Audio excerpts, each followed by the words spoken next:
송가 589장 넓은 들에 익은 곡식 주께 영광 돌리겠습니다.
전능하사 천지를 만드신 하나님 아버지를 내가 믿사오며 그 위아들 우리 주 예수 그리스도를 믿사오니 이는 성령으로 잉태하사 동정녀 마리아에게 나시고 본디오 빌라도에게 고난을 받으사 십자가에 못 박혀 죽으시고 장사한 지 사흘 만에 죽은 자 가운데서 다시 살아나시며 하늘에 오르사 전능하신 하나님 우편에 앉아 계시다가 저리로서 산 자와 죽은 자를 심판하러 오시리라. 성령을 믿사오며 거룩한 공예와 신도가 서로 교통하는 것과 죄를 사하여 주시는 것과 몸이 다시 사는 것과 영원히 사는 것을 믿사옵나이다.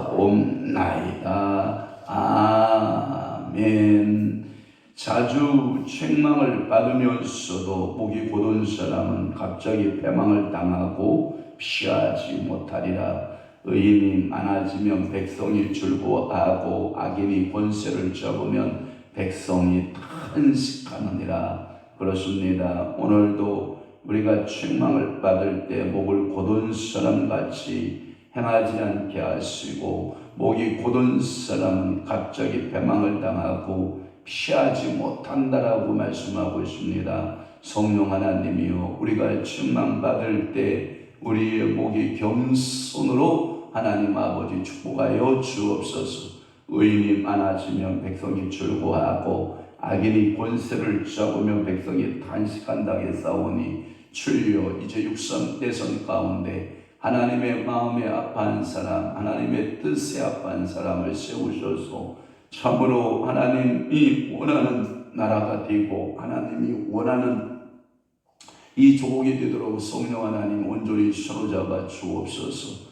의인이 많아지면 백성이 즐거워하고 악인이 권세를 잡으면 백성이 단식한다게 싸우니 절대로 악인의 권세를 잡지 않도록 성령 하나님 축복하사 즐거움 있게 하시고 감사가 있게 하시고 하나님을 향한 찬양 있는 이 나라 내 조국 백성들이 다 되도록 성령님 온전히 사로잡아 주옵소서. 오늘은 또한 목요 영성 집회입니다. 세우시는 하나님 아버지와 강사님과 또한 찬양 하나님 아버지 햇불 찬양단 기억하시고 복의 복을 더하시고 기름 부으시고 하나님께서 오늘도 바람 천사 불꽃 천사를 동원하여 원근 각처에서 하나님 예배할 자들을 주님이 모으시고 예배케 하시고 은혜 경험하고 하나님 신유 능력 각가지 영의 세계가 풀어지고 열려지는 귀한 집회로 우리 하나님께서 복내려 주옵소서. 오늘도 집회를 모일 때 한 사람도 마음 상하는 일 없도록 성령이여 온전히 주장하여 주옵시고 저들의 입술을 주님이 주장해 주옵소서. 예수 그리스도의 이름으로 축복하며 기도하옵나이다. 아멘. 하나님의 말씀 봉독합니다. 나훔 1장 1절 다 함께 봅니다. 시작. 니느웨에 대한 경고 곧 엘고스 사람 나훔의 묵시의 글이라. 아멘. 이제 우리가 제2차 40일 특별 새벽 기도에 34번째 몇 번째요? 34번째 나훔서 계속강의 말씀 나훔서 1장 1절을 통해서 나훔서 32번째 나훔서 32번째 이제 오늘 목요일이죠. 금요일 아침에 이제 본론적으로 내일 아침부터 이제 본문 해석할 터인데 시간 있을 때마다 나훔서 읽기. 아멘. 나훔서가 길다 길지 않다 길지 않다 1장 2장 몇 장? 3장까지 이루어져 있으니까 여러분들이 나훔서를 좀 읽어보시기를 바랍니다. 자, 나훔서 32번째 연대 언제 이 글을 썼는가? 자, 본서의 저자 연대는 아수르가 전성기에 달하였을 때였다라고 하는 것이 아마도 최고의 아수르의 붕기를 맞이했는데 이 나훔 선지자를 통해서 그들은 하나님의 심판을 받게 된다라고 하는 거죠. 그 내용이 어디에 나오냐면 1장 12절 봅니다. 여호와께서 이같이 말씀하시기를 그들이 할 때 그들이 아수르를 말합니다. 비록 모하고 강하고 많을지라도 반드시 멸절당하리니 그가 없어지리라. 내가 전에는 너를 괴롭혔으나 다시는 너를 괴롭히지 아니할 것이라. 거기에 보면 그들이 비록 뭐하고 강하고 또 하나는 많을지라도 이 말씀입니다. 그러니까 최대의 아수르의 붕괴의 말씀이 떨어졌다라고 하는 거고요. 2장 8절 보실래요? 2장 8절 시작. 니느웨는 예로부터 물이 모인 못 갔더니 이제 모두 도망하니 서라 하나 돌아보는 자가 없도다. 아멘. 이게 물이 이렇게 모이는 웅덩이 있죠. 그러니까 작은 물웅덩이가 아니라 전 세계에 그 물이 모여드는 우리나라에도 우리 고향에 가면 논산훈련소 옆에 가야문이라는 데가 있는데 탑정이라고 그래요. 탑정호수가 있는데 우리나라에 몇 제가 않는 아주 그건 바다지 호수라고 할 수 없을 정도로 큰 호수가 우리 충청도 논산에도 있고요. 또 하나 예산에 가면 그것도 우리나라에 몇지 안 가는 호수인데 여러분 의당 알죠? 의당에 저수지에 가면 굉장히 큰 호수가 있어요. 그러니까 이게 작은 호수가 아니에요. 물이 보이는 큰 호수. 이 마치 아수르 제국이 그러했다라고 하는 거예요. 그러나 모두 이제는 도망가게 되는데 서시오 아무리 말해도 다 흩어지게 된다. 물이 흩어진 것 같이 흩어진다. 그러니까 오늘도 여러분들의 물질은 뭐같이 보이면 좋겠어요? 물처럼. 그러면 물은 높은 데로 가요? 낮은 데로 가요? 낮은 데로 가요. 그러면 여러분들이 돈을 버는 비결이 뭐예요? 내가 높아져야 돼요? 낮아져야 돼요? 낮아져야 돼요. 겸손하면 재정권, 하나님이 기름 부으시기 시작합니다. 여러분이 기름 부음을 받기를 주님으로 축원합니다. 그러니까 이때가 아수르의 최대의 전성기, 부흥의 기간이었다라고 하는 거예요. 그럼에도 불구하고 이들은 무엇을 주로 썼냐면 피정복자들, 그러니까 자기들이 가서 정복한 이 피정복자들에 대하여 학대가 아주 극심한, 오늘 성경에 보면 9절을 말씀 볼래 1장 9절 시작. 너희는 여호와께 대하여 무엇을 귀하느냐? 그가 온전히 멸하시리니 재난이 다시 일어나지 아니하리라. 여기에 보면 포악한 학대가 있고 또 하나 11절 볼래요.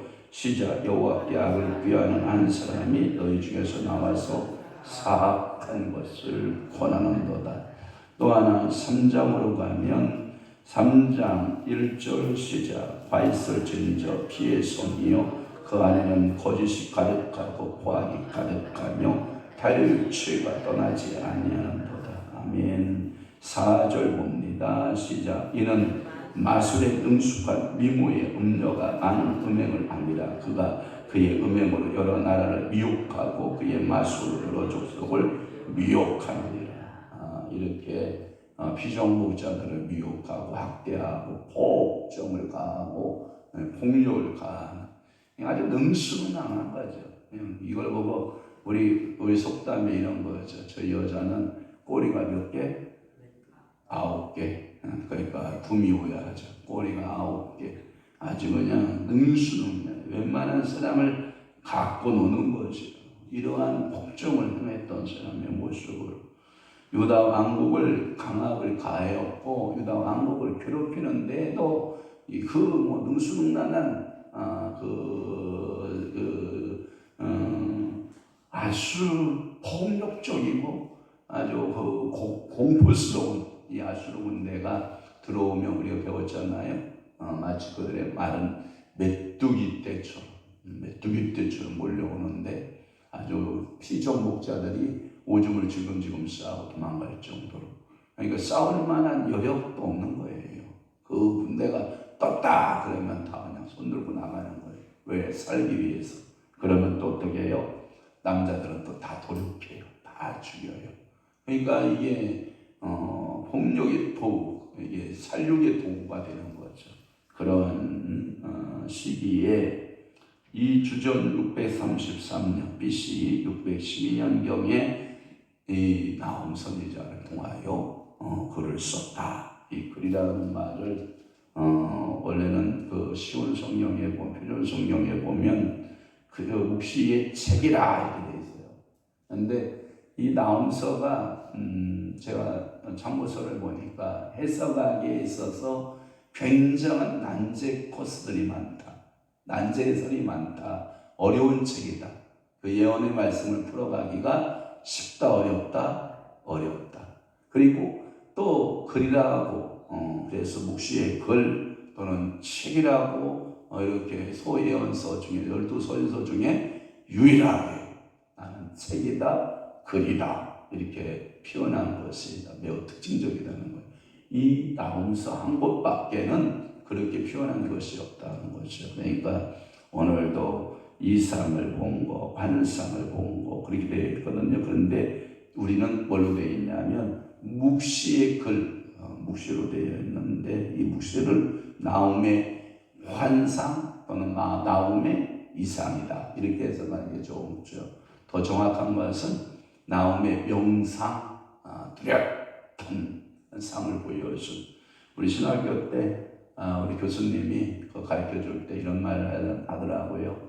환상, 그 다음에 묵시 또는 명상 또는 계시 또는 뭐 여러 가지 이런 것들에 대해 쭉 설명을 하면서 정확한 번역은 하나님이 그 사람에게 뚜렷하게 보여준 여러분들에게 동영상 있죠? 이거 돌아가듯이 정확하게 보고 그것을 기록해 놓는. 그때에도 성령은 일하셨다 안 하셨다? 일하셨다. 그래서 성령의 감동 감화서를 우리는 믿잖아요. 그와 같이 첫째 조작은 그러한 시기 아수르는 전성기에 빠졌고 피종국자들을 학대하고 유다 왕국에 강압을 가할 때가 주전 633년 612년경에 기록했을 것이다 라고 하는 연대입니다. 두 번째는 뭐냐? 두 번째는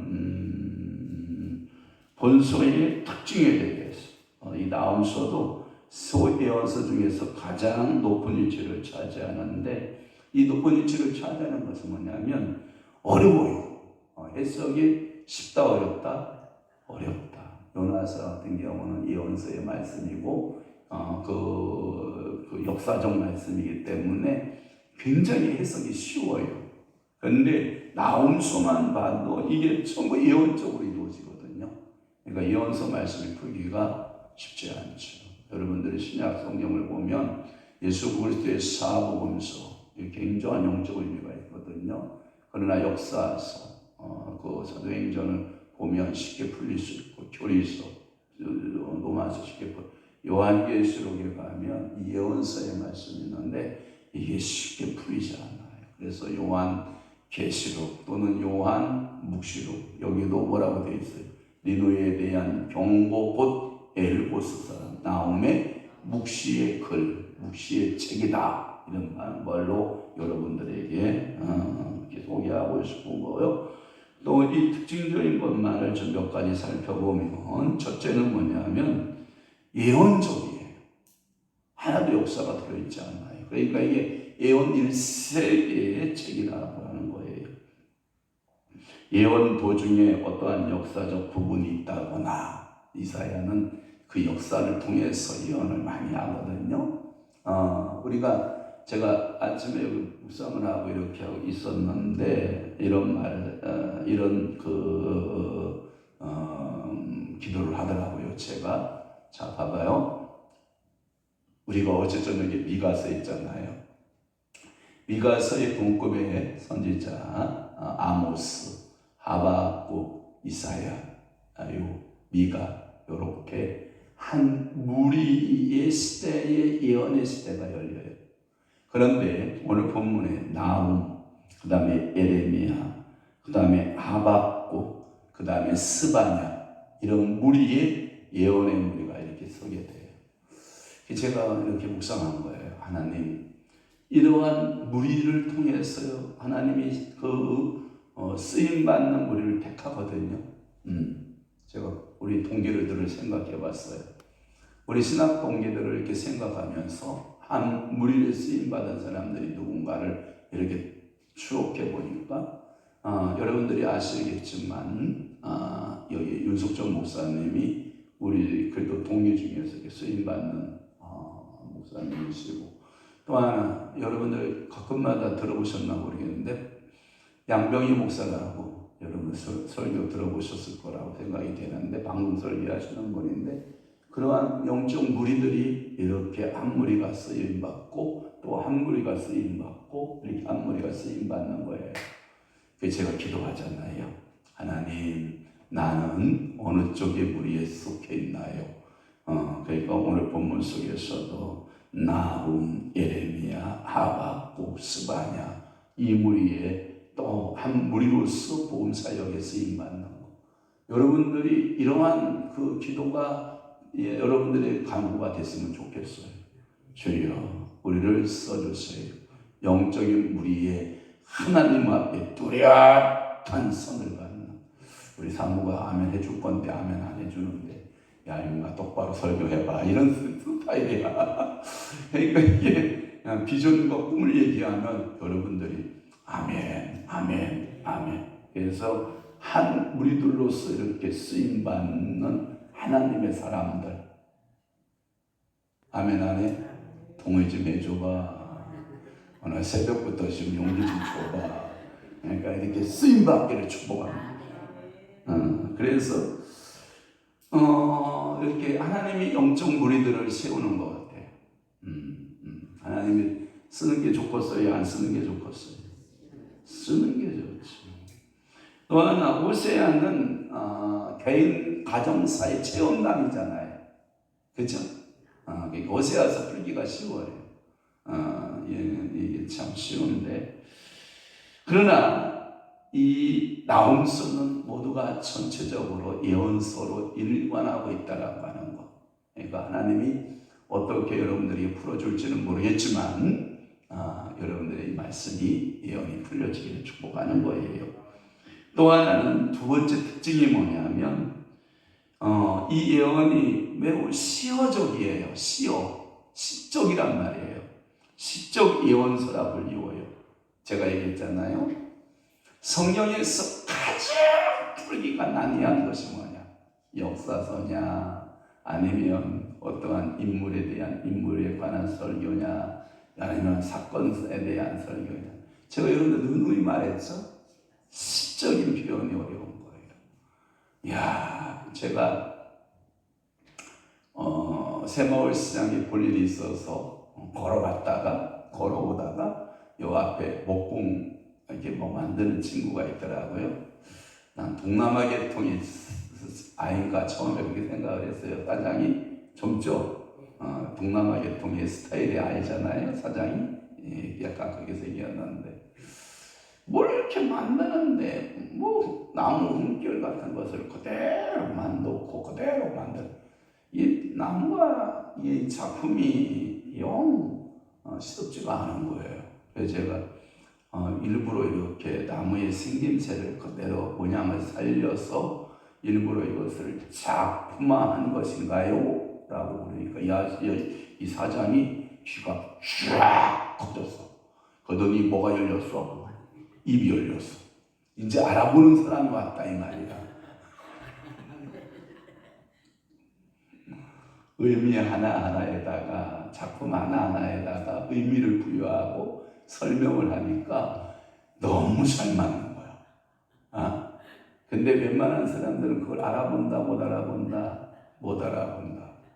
이야, 그래서 왜 그것을 그렇게 만들고 계세요? 이런 작품들을 왜 만들어요? 그랬더니 전시회에서 이제 개인전 전시회를 하려고 준비하고 있대. 그래서 그 개인전 전시회를 하는데 목공예뿐만 아니라 석공예도 손을 대고 여러 가지 이렇게 손을 대서 자기의 작품 세계를 이렇게 만드는 거예요. 제가 몇 가지를 궁금해서 물어봤어요. 그 중에 하나가 돌을 많이 주워다 놓은 거예요. 그래서 이 돌을 주워다 놓고 사각상자를 만들고 있는 거예요. 혹시 이 작품은 무엇을 담는 것을 상징하고 있나요? 내가 물어본 거예요. 그랬더니 요즘에 유행하는 명품, 요즘 사람들이 명품 백이라고 들고 다니는 거 얼마나 무거워요. 그러니까 그걸 돌로 만들고 있는 거야. 돌로서 그것을 들고 다니는 거 얼마나 힘들겠어요, 여러분. 긁힐까봐. 여러분, 이게 백이라고 하는 것은 나를 위해 존재하는 거 아니야? 한번 생각을 해봐요. 예를 들어서 이 시적 표현이에요. 백은 누구를 위해 존재해야 된다? 주인을 위해서 존재해야 된다. 그런데 여러분들은 백을 위해 존재하잖아. 주객이 뭐예요? 전도된 거잖아요. 그러니까 오늘도 여러분들이 이러한 시적인 예언들을 풀어가는데 굉장히 어려움이 있어요. 시편 풀 때 저 힘들었어요. 쉽지 않았어요. 시편이 어려워요. 그러니까 여러분들이 시가서 욥시 잠전화가 다 시가서인데 그렇게 여러분들이 보기에는 짧으니까 보고 쉽게 이해할 것 같죠? 천만에. 시인이 한 단어를 딱 던졌을 때 그거 안에 함축 띄어져 있는 시인의 마음은 책으로 한 권을 써내야 될 거예요. 설명하자면 예를 들어서, 그러니까 이게 시적 표현적인 예언이 쉽지 않다라고 하는 것이고요. 그런 면에서도 나훔서는 전체적으로 질서가 있고 조직도 되어 있고 순수하고 고전적이고 언어에는 또 리듬성 있게 엮어진 것이다. 이게 쉽지 않아요. 여러분들이 기도하면서 저 따라오면 이제 각자 하나님의 영감을 시인과 같이 깨달았게 해줘야 돼요. 알았죠? 그러니까 오늘도 나무를 봐도 여러분들이 일반적 나무를 보는 게 아니라 시인이 나무를 보면 그 나무는 다르게 보이기 시작하거든요. 그런 이야기가 있다라고 하는 거예요. 세 번째 특징은 뭐냐? 이 문장마다 생기가 있다. 생기가 넘쳐난다. 이 말은 뭐냐면 놀라운 임팩트, 박력이 들어가 있고요. 그리고 사실적 미가 넘치고요. 이 언어적인 모든 곳에서도 가장 감동적인 예언이라 할 수 있다. 이야, 이건 랑게라고 하는 그 영국의 주교학자인 랑게 주석에 보면 그렇게 설명하고 있다라고 하는 것이요. 네 번째 특징은 뭐냐? 본서와 다른 책들의 연관성인데 이 미가서하고 아주 연관성 있는 것은 우리가 그 이사야서하고 연관성에 대해서 어제 말씀드렸잖아요. 그래서 제가 깜짝 놀란 게 뭐냐면, 이야, 미가서를 풀어도 이사야서가 건드러지고, 그러니까 오늘 나훔서를 풀어도 어디가 건드러져요? 이사야. 그러니까 이사야는 대예언자 맞아요. 그죠? 역시 대예언자야, 대예언자. 이 연관성에 있어서 이 이사야나 또는 요엘서나 또는 미가서나 이 나훔서가 맥을 어떻게 하고 있다고 했어요? 어제 하나로 통한다라고 하는 그것의 특징이다라고 하는 거예요. 이렇게 사상의 공통점을 지나면서도 이 사상의 공통점이 있으면서도 매우 나훔서에는 독특한 것들이 나타나고 있다라고 하는 거예요. 이렇게 나훔서가 시적인 예언서이므로 시련과 비교되나 역시 본서의 시적 표현은 독특한 시적 표현법을 사용하고 있다라고 하는 것이 특징입니다. 다섯 번째 마지막입니다. 특징이 뭐냐면 이 나훔서는 흔히 약 100년에 앞서 기록되어진 100년에 앞서 기록된 요나서, 이 요나서와 대조되는 거예요. 아주 대조된 게 뭐냐? 요나는 어쩔 수 없이 니느웨에 가서 어영부영 복음을 전합니다. 그런데도 다 회개합니다. 그런데 이 나훔서는 철저히 하나님의 멸망과 심판, 그들의 죄악, 니느웨에 대한 그 멸망할 수밖에 없는 그 멸망에 대한 예언이 들어있어요. 그래서 이런 말을 해요. 나훔서는 요나서의 속편이다, 이런 소리를 해요. 여러분들이 그렇게 평을 받기도 하고 두 책의 공통점은 뭐냐? 니느웨에 관한 예언이고 요나서가 니느웨의 구원을 전하는 반면에 이 나훔서는 멸망을 예언하고 있다라고 하는 것이요. 요나서는 하나님의 사랑을 강조하나 이제 오늘 본문에 나오는 이 나훔서는 하나님의 공의에 집중하고 있고, 요나는 역사적 기록의 이야기지만 이 나훔서는 순수한 예언서이다라고 하는 것이지요. 요나의 전도로 회개하여 일시 하나님의 심판을 연기받은 니느웨는 그 이후에 다시 옛생활에 돌아가서 자기들의 포악과 자기들의 행했던 잔인함을 그대로 행함으로 하나님으로부터 심판을 받을 수밖에 없는, 그래서 나훔은 그들의 행위를 보았고 그리고 그들의 행위에 대하여 하나님의 심판을 지적할 수밖에 없는 그러한 메시지가 나훔서다. 이제 결론됐죠? 이해됐죠? 이것을 이제 사전지식으로 여러분들이 갖고 내일 아침부터 본문의 말씀들을 살펴갈 때 큰 은혜의 시간들이 되시기를 주님의 이름으로 축원합니다. 기도하겠습니다. 좋으신 아버지 하나님, 오늘도 나온서의 말씀을 통하여 은혜 받게 하시니 감사합니다. 오늘도 저작의 연대와 그리고 나온서의 특징 5가지에 대한 메시지를 전하고 들었나이다. 성령 하나님 깨닫게 하시고 나온서를 들어갈 때 지혜 주시고 명철함 주시고 당신의 말씀이 오니 당신의 영을 보내셔서 깨닫게 하시고 알아듣는 귀한 은혜가 임하게 도와주옵소서. 감사로 설계하소서. 오직 말씀과 기도로 감사하게 하소서. 천하순 권사님 예물 드려 기도하오니 우리 하나님께서 권사님에게 늘 감사, 오직 말씀, 능력으로 살아내는 귀한 순으로 귀한 하나님 아버지 권사님으로 귀한 자녀들로 주께서 축복하여 주옵소서. 주님 목요 영성 집회를 축복하옵소서. 1000명 이상 모이는 집회가 되게 하소서.